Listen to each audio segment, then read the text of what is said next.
can shed light on the situation in other ways, and it may be that they can give strong evidence for which solutions on the table work well and which don't.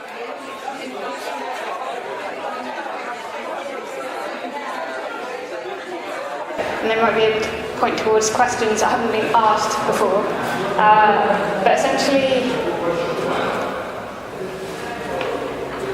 knowledge is one thing, and then how you use knowledge is another. And it may be that if you're in a very hostile political environment, universities can put out lots of high-quality insight into what is going on, and that may be totally ignored, as it often is. So I don't think we should just kind of measure the impact of universities and higher education in terms of whether people listen to them and whether they are successful in solving conflicts, because a lot of the time they won't be.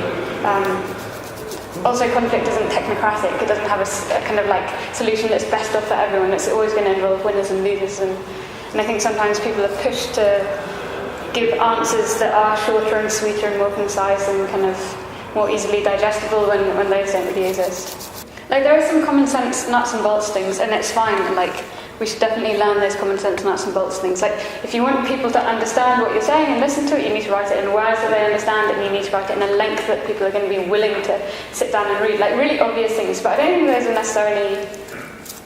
I don't think in themselves those sort of things constitute a way of engaging with society. Like, just because I use lay language and I'm writing a blog, I don't think that's really like a strategy of engagement. I think that's really a very small part of the puzzle. I think it needs to be more like,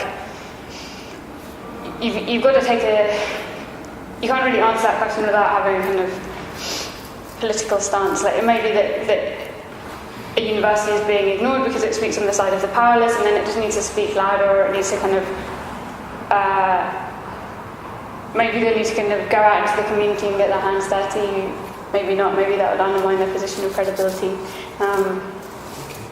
Maybe they should enhance their Google search. Maybe that's the you know, if only we were higher on Google, people would listen to us more.